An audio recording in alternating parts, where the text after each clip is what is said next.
하나님 아버지, 이 모든 일들이 우리의 죄, 인간의 죄, 인간의 교만으로부터 시작되었음을 주님 앞에 인정하고 또 인정하며 고백하고 또 고백합니다.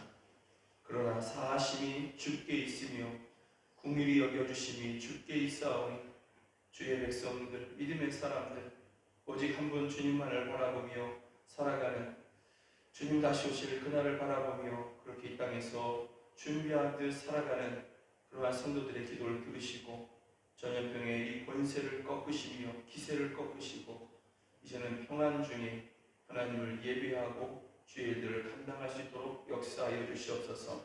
고통이 큽니다. 하나님 아버지, 염려함도 큽니다. 오직 사하심이 주께 있사오니 저희들을 사하시고 이 땅을 긍휼히 여겨 주시옵소서. 고통 중에 있는 성도들을 위로하여 주시고 치유하여 주시되 자유케 하여 주시고 새 힘으로 일어나 하나님을 찬양하며 경배하게 하여 주시옵소서. 예수 그리스도의 이름으로 기도드립니다. 아멘. 월삭 새벽 기도 가운데 주신 하나님의 말씀은 느헤미야 12장 31절부터 43절입니다. 한 절 한 절 교독하시겠습니다. 느헤미야 12장 31절. 이에 내가 유다의 방백들을 성벽 위에 오르게 하고 또 감사 찬송하는 자의 큰 무리를 둘로 나뉘어 성벽 위로 대오를 지어 가게 하였는데 한 무리는 오른쪽으로 북문을 향하여 가게 하니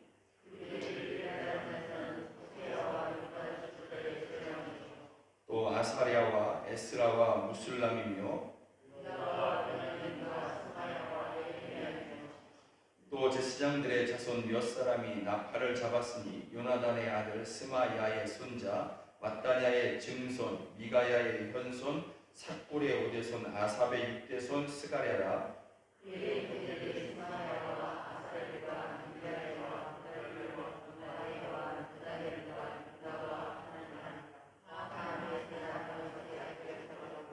박사 에스라가 앞서서 샘문으로 전진하여 성벽으로 올라가는 곳에 이르러 다윗성의 층계로 올라가서 다윗의 궁 윗길에서 동쪽으로 향하여 수문에 이르렀고 감사 찬송하는 다른 무리는 왼쪽으로 행진하는데 내가 백성의 절반과 더불어 그 뒤를 따라 성벽 위에 바덕 망대 위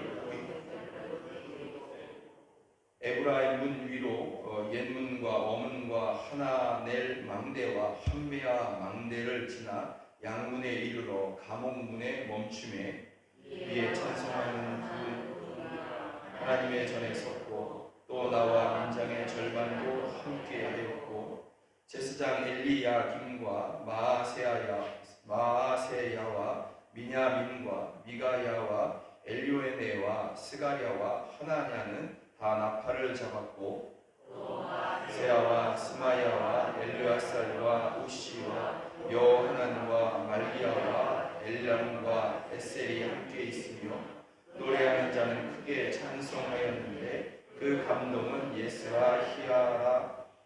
이날에 우리가 큰 제사를 드리고 심히 즐거워하였으니 우리 함께 있습니다. 이날에 큰 무리가 큰 제사를 드리고 심히 즐거워하였으니 이는 하나님이 크게 즐거워하게 하셨습니다. 즐거워하였으므로 예루살렘이 즐거워하는 소리가 널리 들렸느니라. 아멘. 월삭 새벽 기도 가운데 주시는 하나님의 말씀은 감사로 예배할 때 하나님께서 주시는 기쁨의 충만함이라는 제목으로 함께 보기를 원합니다. 오늘 우리가 읽지 않았지만 이 앞부분에서 읽은 본문 가운데에서 느헤미야가 무엇을 하냐면 백성을 둘로 나누죠. 백성을 둘로 나누어서 감사 찬송하면서 이렇게 행진하게 하는 것입니다. 하나는 동쪽으로 이렇게 행하게 하고 또 이렇게 하나는 또 서쪽을 향해서 이렇게 걸어가게 하는 것이죠. 그리고 그 둘이 어디 가서 만나냐면 하나님의 전 예루살렘 성전 그 앞에서 이렇게 다 모이게 하는 것이죠. 모든 백성들이 함께 이렇게 성벽 위를 올라가서 하나는 동쪽, 하나는 서쪽을 향해서 이렇게 올라가서 이렇게 만나게 하는 것입니다. 지도를 보면 여기서 시작해서 이렇게 해서 이렇게 내려오는 거고, 이 양문을 통해서 내려오는 거고, 한쪽은 또 이렇게 해서 이렇게 올라가서 이렇게 와서 이 성전 앞에서 다 이르게 되는 것이죠. 이렇게 성전 앞에서 두 무리가 다 모이게 되는 것입니다. 여기서 이렇게 행진하면서 또 성전 앞에 이르러서 이르기까지 그들이 무엇을 하냐면 감사 찬송하고 나팔을 불고 있는 그러한 모습들인 것이죠. 왜 이들이 이런 일을 하냐면 오늘 본문에도 말씀하고 있습니다. 27절에 보니까 예루살렘 성벽을 봉헌하게 되니 다 완공한 거거든요. 느헤미야가 이 성벽을 다 완성을 하고 이것을 하나님 앞에 드리는 시간을 이렇게 갖게 되는 것입니다.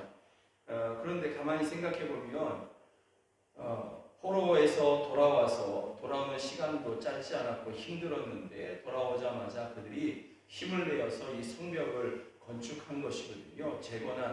무너졌던 성벽을 재건하고 있는 그러한 모습들입니다. 자신들이 수고했고 자신들이 헌신했으며 자신들이 여러 가지 어려움 가운데에서 그렇게 힘을 내어 용기를 내어 성벽을 이렇게 완공한 것입니다. 그러면 스스로 자축하는 것이 맞지 않겠습니까? 스스로 격려하면서 잘했다, 수고했다, 당신이 더 했었어, 자네가 더 했었지, 이러면서 서로를 격려하고 서로를 칭찬하는 것이 맞을 텐데, 이들이 이 성벽을 완공하고 나서 제일 먼저 한 일이 뭐냐면 하나님께 감사하고 있어요. 하나님께 찬송하고 있고 하나님 앞에 나팔을 불며 하나님께서 하신 일들을 찬송하고 있습니다. 자신들의 수고였는데 하나님께 나팔을 불고 또 다윗이 만들어 놓은 그러한 악기들을 가지고서 하나님을 찬송하고 있다라는 것이죠. 여러분, 하나님께서 무엇을 하셨기에 이들이 하나님이 하셨습니다 하고 찬송하고 있느냐라는 것이죠.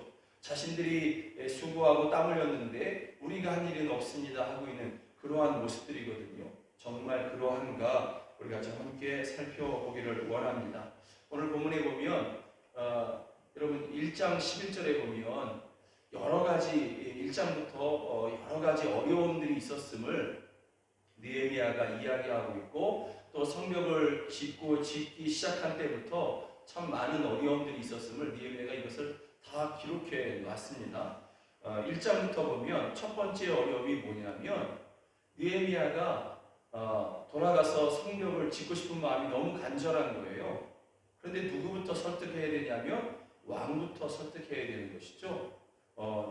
나를 자기 옆에 두는 것을 당연히 여기고 그것을 기쁨으로 여기는 왕을 설득해서 몇 달이고 멀리 떨어져 있어야 되는 것이죠. 그러다 보면 왕의 안전이 위협을 받을 수 있는 그러한 시기인 것입니다. 그런 왕을 설득해야 되고, 또 한 가지는 예루살렘 성벽을 중건하는 것을 누구도 좋아하지 않습니다. 유대 사람들만 좋아하고 그 외의 모든 나라들은 다 좋아하지 않습니다. 그런 환경 가운데에서 왕을 설득해야 되는 것이죠. 그런데 놀랍게도 하나님께서 이 일들을 이루셔서 2장에 가보면 느헤미야가 뭐라고 얘기하냐면 하나님의 선한 손이 나를 도우셨다. 이렇게 왕에게 한마디 했는데 내가 고통 중에 있다, 성벽이 무너져 있고 백성들이 환난 가운데 있다는 이야기를 들으면서 내 마음이 고통 중에 있다, 이런 얘기를 했는데 왕이 가서 그러면 중축하고 와라. 재정이 필요하느냐? 내가 그것을 도와주겠다. 재료가 필요하느냐? 내가 그것을 도와주겠다. 제공해 주겠다. 가서 짓고 와라. 이렇게 이야기하는 것이죠. 그래서 이것을 너무나 놀라운 일이어서 느헤미야가 이스라엘 백성들에게, 유다 사람들에게 와서 이 이야기를 하는 것입니다. 하나님께서 왕의 마음을 감동케 하셨고 필요한 모든 재료들을 대주셨으며 내가 여기까지 오는 동안에 군대 장군과 함께 군인들과 함께 나를 호송하게 해줬습니다. 그래서 이렇게 안전하게 내가 이렇게 올 수 있었습니다. 이렇게 이야기하는 것이죠. 하나님이 나를 이곳에 이르게 하셨고 하나님께서 선한 일들을 준비해 주셨습니다. 라는 것입니다. 자, 이제 느헤미야가 와서 성벽을 건축하려고 합니다. 그랬더니 그 땅에서 힘을 얻고 있던 기득권을 가지고 있던 그러한 사람들, 이방인들이 그곳에 와서 함께 살고 있었거든요. 그들이 이것을 방해합니다. 이 성벽이 완공되고 나면 유대 사람들이 또 힘을 내어서 이방 사람들이 우리를 내어쫓고 우리를 멸시하고 이렇게 할까봐 이들이 그 기득권을 지키기 위해서 여러 가지 일들을 하는데, 그 중에 첫 번째가 뭐냐면 느헤미야에게 이야기하는 것입니다. 너가 왕이 되고자 하고 왕을 배반하기 위해서 이렇게 성벽을 건축하는 것 아니냐, 이렇게 도비야 같은 사람들이 이렇게 이야기하는 것입니다. 여러분, 이러한 소문이 퍼지면 결코 좋은 일이 아닌 것이죠. 느헤미야가 왕 옆에 있을 때에는 왕이 그를 신뢰하고 그러지만 느헤미야가 그의 왕에게 눈에 보이지 않습니다. 그리고 이상한 소문이 들립니다. 그러면 그때부터 이상한 마음이 들지 않겠습니까? 사람이라면 그런 마음이 들지 않겠습니까? 이거 정말 느헤미야가 나를 반역하기 위해서 간 것 아니야? 여러분, 그런데 이것을 느헤미야가 믿음으로 이기게 하십니다. 하나님께서 믿음으로 느헤미야가 이것을 이길 수 있도록 그의 마음을 붙잡아 주시고 그의 마음이 흔들리지 않게 하시는 것이죠. 여러분, 또 하나, 이것은 느헤미야의 마음을 지켜주신 것입니다. 느헤미야의 믿음을 지켜주신 것입니다. 그런데 그 다음에 가보면 도비야가 또 어떤 일을 하냐면 이 공사를 하고 있는 사람들에게 와서 한 중간쯤 지어졌을 때 도비야가 와서 뭐라고 얘기하냐면, 이 성벽은 여우가 와서 이렇게 발로 이렇게 해도 다 무너지겠다. 볼품이 없다. 정말 그렇죠. 다윗 왕처럼 그렇게 큰 그럴듯한 돌들을 준비하고 솔로몬이 또 돌을 어디서 아주 좋은 그러한 돌들을 떠와서 그렇게 옮겨와서 그것으로 건축한 게 아니거든요. 왕이 좀 이렇게 재료를 주긴 했지만 그 근처에 있는 돌들을 가지고서 이렇게 짓는 것입니다. 그러니까 솔로몬이 지었던 성벽, 다윗이 지었던 성벽, 이거와는 전혀 비교할 수 없는 그러한 초라함의 성벽인 것입니다.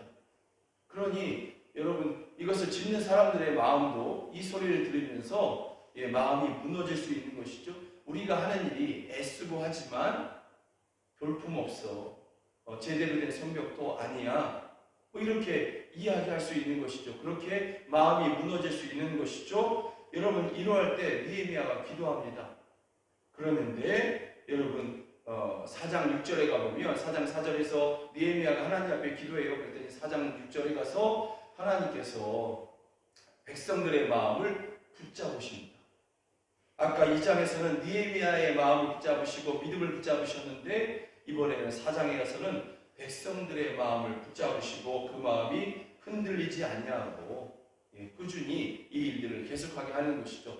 너는 떠들어라, 우리는 일한다 하게, 그런 마음으로 그렇게 계속해서 용기를 붙잡고서 그들이 일할 수 있도록 그들의 마음을 지켜주시는 것입니다. 이러한 모든 일들이 통하지 않으니까, 느헤미야의 마음을 흔들려고 했는데 흔들리지 않으니까 하나님께서 그의 마음을 붙잡으시고 그 믿음이 흔들리지 않게 하시니까, 또 백성들의 마음을 흔들려고 했는데 그 백성들의 마음을 하나님께서 붙잡아 주셔서 흔들리지 않으니까 이제는 그들이 어떻게 하냐면 말의 위협이 아니라 이제는 실력 행사를 하려고 하는 것이죠. 그래서 4장 7절 8절에 가보면 그들이 뭐라고 얘기하냐면, 자, 우리가 함께 꾀하여서 힘을 내어서 직접 쳐들어가자. 몇 사람들을 이렇게 우리가 동원해서 아주 밤이건 낮이건 쳐들어가서 그 성벽을 좀 무너뜨리자. 그러면 사람들이 겁을 먹고 이것을 멈추게 하게 할 것이다. 멈추게 될 것이다. 도망갈 것이다. 이렇게 그들이 꾀를 낸 것이죠. 아니면 직접 가서 우리가 그들과 싸우지 않는다 할지라도 막 성벽을 허물려고 달려가서 그 돌 한두 개 빼면 사람들이 겁을 먹지 않겠느냐, 두려워하지 않겠느냐. 그들은 군사가 아니다라는 것이죠. 이 성벽을 재건하는 사람들은 군사가 아니니 마음이 흔들려서 언제든지 도망가게 될 것이다. 여러분 백성들 가운데 두려움이 있을 수 있겠죠. 예. 두려움이 일어나고 겁을 먹고 지레의 겁을 먹고 그들이 공사하는 것을 멈출 수도 있는 것입니다. 그런데 이들의 꾀를 하나님께서 4장 15절에 보면 하나님이 그들의 꾀를 패하셨다 이렇게 성경은 이야기하고 있습니다. 놀라운 일이 아니겠습니까? 그 정말 실력 행사로 나오면 이거 어떻게 하겠습니까? 그런데 하나님께서 그 꾀가 아예 시작하기도 전에 그 꾀를 패하게 하시고 이것을 알게 하셔서 느헤미야로 하여금 이것을 대비하게 하시는 것이죠. 그래서 도비아들이 이것을 감히 시작도 못하게 되는 것이죠. 그 다음에 일들은 또 어떤 일이냐면 이거는 외부의 적인 것이죠. 외부의 적. 그런데 이번에는 내적인 일들이 일어나게 됩니다. 내적인 분쟁이 일어나게 되는 것이죠. 그래서 5장에 가보면 백성들 가운데 서로 이 성벽을 짓는 사람들 가운데에서 서로 원망함이 일어납니다. 부자와 가난한 자들이 서로 원망하는 그러한 일들이 일어나게 되는 것이죠. 이러한 때에 느헤미야가 부자들을 불러서 힘 있는 사람들을 불러서 너희가 좋지 못하다. 너희의 행위가 좋지 못하다. 그들을 깨우치고 말씀으로 깨우치면서 너희가 행했던 일들을 다 다시 원점으로 돌려라. 너희가 담보를 받고 가난한 사람들의 담보를 받고 돈을 꿔준 일과 이자를 받은 그것을 너희가 다 돌이켜라. 담보로 받았던 그 집들과 땅들을 다 돌려보내고 이자로 받았던 것들을 다 돌려줘라. 그런데 여러분 이것은 이제부터 이제 안 받겠다 뭐 이럴 수도 있지 않겠습니까? 그런데 사람들이 그 말을 듣고 그동안 이자 받았던 것을 돌려줍니다. 땅을 담보로 빼앗았던 그들이 이자를 내지 못하고 원금을 갚지 못하니까 빼앗았거든요. 또 자녀들을 종으로 빼앗았거든요. 그런데 그것을 다 돌려줍니다. 왜 이렇게 됐을까? 그러면서 그 안에 내부의 어떤 문제들을 하나님 이 해결이 되는 것이죠. 원망이 없어지게 된 것이죠. 왜 이렇게 됐을까? 그들이 그 말에 느헤미야의 말을 따르지 않을 수도 있었는데 우리가 성벽 열심히 지을 테니까 그것을 상관하지 마시오. 이렇게 할 수 있었는데 그들이 그 말을 따릅니다. 어떻게 그럴 수 있었을까? 5장 13절에 보면 백성들의 마음에 말씀에 대한 두려움이 일어나게 되는 것이죠.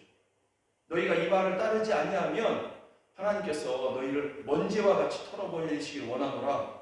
그뒤 백성들이 아멘 그럽니다. 두려워하면서 마음 가운데 두려움을 가지고서 우리가 이 말씀에 순종하겠습니다. 그리고 오히려 찬송하게 되는 것이죠. 그러면서 백성들의 이 내부적인 일들을 말씀으로 하나님께서 해결하게 하여 주시는 것이죠. 말씀 앞에 두려움을 갖게 하시고 그 문제가 해결되게 하시는 것입니다. 이 모든 일에 대해서 느헤미야가 무엇이라고 이야기하냐면 성벽이 다 지어진 다음에 무엇이라고 얘기하냐면 이렇게 이야기합니다. 6장 16절에 보니까 우리 하나님께서 이 역사를 이루셨다. 우리 하나님께서 이 역사를 이루셨다. 그리고 이것을 느헤미야와 그 유대 사람들뿐만이 아니라 그 주변에 살고 있는 여러 이방 민족들조차도 이것은 하나님께서 저희들의 하나님, 유대 사람들의 하나님이 이루셨다라고 인정할 수밖에 없었다. 그래서 그들이 두려워하게 되었다라는 것이죠. 그러기 때문에 그들이 예루살렘 성벽을 봉헌하며 오직 하나님께만 감사하고 찬송하고 나팔을 불면서 다윗의 악기를 가지고 하나님을 찬송하고 하나님께서 이루신 그 성벽 위를 그들이 동서로 나누어서 이렇게 걸어가면서 행진하면서 성전에 모여서 하나님 앞에 예배하며 제사하는 것이죠. 짐승의 피를 흘리며 그렇게 짐승을 잡아서 하나님 앞에 제물을 드리는 그러한 봉헌식을 갖게 된 것입니다. 여러분 이러한 때에 하나님께서 또 놀라운 일들을 행하십니다. 특별히 어떤 일을 행하시냐면 오늘 읽은 본문의 마지막 절에 가보면 이날에 우리가 큰 제사를 드리고 심히 즐거워하였다 그랬습니다. 여러분 이 즐거워하는 것, 기뻐하는 것, 우리가 기뻐하고 우리가 즐거워하면 되는 것 아닌가 생각할 수 있는데요. 그렇지 않다라는 것이죠. 이 즐거움이 하나님께서 주셨다라는 거죠. 아, 내가 기분 좋아져야지, 내가 기분 좋게 여겨야지, 내가 즐거워해야지, 이것이 아니라 위로부터 하나님께서 기쁨과 즐거움을 저희 가운데 주셨다라고 성경은 말씀하고 있는 것입니다. 그러다 보니 힘없는 아이들, 여성들, 이러한 모든 사람들이 함께 즐거워하고 그 즐거워하는 소리가 예루살렘 밖에까지도 다 들렸다라고 성경은 이야기하고 있습니다. 오직 하나님께서 이루셨습니다. 하나님께서 이러한 일들로 우리에게 역사하셨고 이렇게 함께 하셨고 모든 일이 하나님이 하신 일입니다 하며 오직 하나님께 감사하고 예배할 때에 하나님께서 그들에게 즐거움을 주셨다. 여러분, 그런데 하나님께서 크게 즐거워하셨다, 이것을 또 다른 말로 뭐라고 얘기하냐면 하나님이 그들 가운데 계셨다라는 것이죠. 이것을 백성들이 알았다라는 것이죠. 그럴 때 큰 즐거움이 그들 가운데 일어나는 것이죠. 여러분, 지난 1년 우리가 살아오면서 이제 마지막 한 달을 우리가 시작하고 있습니다. 여러분들이 애쓰고 여러분들이 수고하고 여러분들이 궁리하면서 살아온 것 같은 그러한 수고로운 그러한 1년이었습니다. 그러나 오늘 느헤미야가 고백한 것처럼 하나님이 여러분들을 오늘에 이르게 하신 것입니다. 하나님이 오늘 이 시간까지 또 이 한 달이 마무리되는 모든 시간들 동안에도 하나님이 이전에도 함께 하셨고 지금도 함께 하시며 앞으로도 함께 하시는 것이죠. 그래서 저는 간절히 소망합니다. 이 한 달이 정말 하나님께서 함께 하여 주셨기에 나로 일하게 하여 주셨고 또 그 수고의 분복을 누리게 하여 주셨고 또 하나님 앞에서 믿음을 빼앗기기 어려운, 믿음을 빼앗기기 쉬운 그러한 지난해였지 않습니까? 이런 1년이었지 않습니까? 여러분, 참 두려운 이야기이지만 코로나가 끝나도 나는 교회 안 가겠다, 여러분, 그 예수님 안 믿겠다라는 뜻과 똑같은 것이거든요. 사람들은 좋은 말로 그렇게 포장하지만 성경을 어긋나서 성경을 벗어나서 이야기하는 것이기에 예수님을 정말로 믿으면 그렇게 이야기할 수 없는 것입니다. 그런데 그것이 지금 공공연하게 이야기되어지고 있는 것이죠. 그리고 여러 뉴스들이나 또는 매체들은 계속해서 그것을 부추기고 있습니다. 그런 사람들을 끊임없이 뉴스에 보여주고 있습니다. 교회에 모이지 않는 그런 1인 목회자, 주일날 되면 그럴듯한 카페에 가서 혼자 이렇게 방송을 켜고 예배하고 말씀 전하고 들을 사람 들으시고 그러면서 그런데 그것이 아름다운 미덕처럼 여겨지게 하는 그러한 일들이 계속해서 있는 것이죠. 여러분, 이러한 때에 그래도 여러분들은 모이셨습니다. 전염병 때문에 모이지 못할 때에도 끊임없이 모이기를 소망하며 하나님 앞에 기도하며 소망하며 기도해 오셨습니다. 정말 하나님의 은혜이죠. 그런 믿음을 붙잡게 하신 하나님의 은혜인 것이죠. 수고하게 하셨고 수고의 분복을 누리는 것뿐만이 아니라 또한 믿음을 지키게 하셨고 모이기를 소망하고 그리고 또 모이면서 그렇게 하나님 앞에 예배해 오셨던 것입니다. 또 소망 가운데 하나님을 믿는 그 믿음 안에서 소망으로 하나님의 은혜를 지금도 구하고 있는 것이죠. 하나님이 함께 하셨던 증거인 것입니다.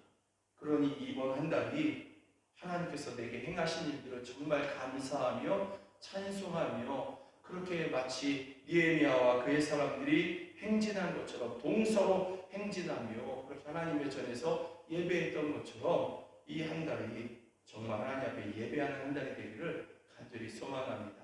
하나님 앞에 정말 감사하고 나팔을 불며 그렇게 예배하는 한 달이 되기를 간절히 소망합니다. 그런 여러분들을 하나님께서 받으시고 기쁨이 충만한, 정말 기쁨이 충만한 그런 한 달이 되게 하실 줄로 믿습니다. 오늘 이 새벽에 우리 함께 좀 기도하기를 원합니다. 기도하실 때에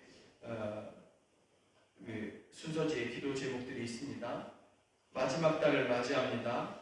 주님께서 지금까지 우리를 돌보셨고 오늘에 이르게 하셨습니다. 이 한 달을 감사의 예배로 드리기를 원합니다.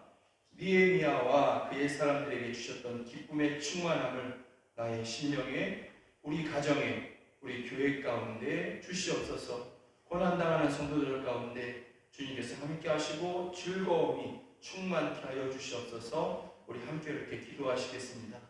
하나님 아버지, 2021년 마지막 한 달을 맞이하고 있습니다. 하나님 아버지, 이 한 달 맞이하면서 이 시작의 때에 우리가 고백합니다. 저희들이 고백합니다. 지금까지 하나님께서 우리를 돌보셨기에 오늘에 이룰 수 있었습니다. 지금까지 수많은 그러한 일들을 가운데 행하셔서 하나님 아버지, 우리로 이 생명의 한 달을 맞이하게 하십니다. 모든 것이 하나님의 돌보심이었고 하나님의 은혜였고 하나님의 긍휼히 여겨 주심을 이 시간에 고백합니다. 하나님 아버지, 그래서 우리가 이 한 달을 시작하는 이때에 우리가 결단합니다. 이 한 달을 감사의 예배로 드리기를 원하고 하나님을 찬송하는 그러한 달이 되기를 하나님 아버지 소원합니다. 결단합니다. 하나님 아버지, 우리가 이 한 달을 시작하며 이 한 달 내내 하나님 앞에 감사로 예배하며 찬송하며 나팔을 불며 하나님이 일하신 것들을 하나님 아버지, 우리가 그렇게 노래할 때에 느헤미야와 그의 사람들에게 주셨던 기쁨의 충만함을 저희 한 사람 한 사람의 심령 가운데, 저희들의 가정에 또 교회에 하나님 아버지, 이 기쁨을 충만함을 저희 가운데 허락하여 주시옵소서. 즐거움의 충만함을 저희 가운데 허락하여 주시옵소서. 하나님 아버지, 고난 가운데에서도 믿음을 잃지 아니하고 하나님 아버지, 하나님을 기다렸던 저희들 가운데 이 기쁨의 충만함을 허락하여 주셔서 하나님 아버지, 하나님을 더욱더 찬송케 하여 주시옵소서. 또 하나님의 약속을 저희 가운데 주시며 약속을 믿는 믿음을 저희 가운데 더욱더 허락하여 주셔서 하나님 아버지, 소망 가운데 더 감사하며 예배할 수 있는 저희 모두가 되게 하여 주시옵소서. 오직 주님께만 이러한 하나님 아버지 충만함이 있습니다. 이러한 은혜가 오직 주님께만 있습니다. 예배하는 저희들에게 이와 같이 은혜를 베풀어 주시옵소서. 오 할렐루야, 역사하여 주시옵소서. 충만하여 주시옵소서. 하나님 아버지, 지난 11개월 동안 하나님께서 우리를 위해서 수많은 일들을 행하셨고 또 우리와 함께하여 주셨습니다. 그러기에 이 마지막 달 시작하는 이 첫날 우리가 이 날을 맞이할 수 있으며 또 이 한 달을 소망 중에 하나님을 의뢰할 수 있게 되었습니다. 이 모든 것이 주님의 은혜였고 돌보심이었고 또 함께하여 주셨기 때문에 이렇게 생명의 날과 생명의 한 달을 맞이할 수 있었음을 주님 앞에 고백합니다. 그러기에 우리가 이 시작의 날에 우리가 하나님 앞에 결단합니다. 이 한 달을 감사의 예배로 채우겠습니다. 하나님 아버지, 주께서 하신 일들을 나팔을 불며 그렇게 찬송하는 한 달로 우리가 그렇게 하나님 앞에 드릴 것입니다. 그러할 때에 느헤미야와 그의 사람들에게 주셨던 기쁨의 충만함을 저희들의 심령에 저희들의 가정에 우리 영광교회 안에 하나님 아버지 허락하여 주시옵소서. 그래서 하나님 아버지, 저희들의 마음을 무겁게 짓누르고 있었던 그 모든 일들이, 그 어두움과 무거움과 묶임이 다 떠나가고 풀어지게 하여 주시고, 가정을 하나님 아버지 차지하고 있었던 그러한 고통과 아픔들이 떠나가게 하여 주시고, 교회에 하나님 아버지 있었던 하나님 아버지 그러한 안타까움들, 어려움들이 다 사라지게 하여 주시고, 기쁨만이 충만하며 하나님의 약속이 주어지며 소망만이 가득한 저희 모두가 다 되게 하여 주시옵소서. 하나님 아버지, 이 한 달을 감사의 예배로 또 찬송으로 채우기를 원하며 귀한 월상 예물을 주님 앞에 올려드립니다. 또 일천번제를 주님 앞에 올려드립니다. 하나님 아버지, 이곳에 기록된 그러한 기도 제목 또 드리면서 하나님 앞에 소원했던 그러한 소원들 주님께서 들어주시고, 이 한 달 그것이 이루어지는 한 달, 하나님께서 응답해 주시는 그런 한 달, 기쁨이 충만한 한 달이 되게 하여 주시옵소서. 하나님 아버지, 저희가 이 하루를 또 시작할 것입니다. 그 모든 순간, 그 한 걸음 한 걸음 주님께서 친히 앞서가시며 동행하시며 등 뒤에서 저희를 또한 밀어주시는 그러한 이 하루하루 한 걸음 한 걸음 또 이 한 달 되게 하여 주시옵소서. 지금은 우리 구주 예수 그리스도의 은혜와 하나님 아버지 크신 사랑과 성령 하나님의 늘 함께 하시고 도우시는 그 은혜가 오직 이날까지 하나님의 도우심이었고, 또한 앞으로도 함께하여 주시기에 살아갈 수 있음을 믿으며 그렇게 감사와 찬송으로 이 한 달을 채우기를 원하는 그러한 우리 사랑하는 성도들 머리 위에 저희들의 가정 안에 이제로부터 영원까지 함께 하시기를 주 예수 그리스도의 이름으로 간절히 축원하옵나이다. 아멘.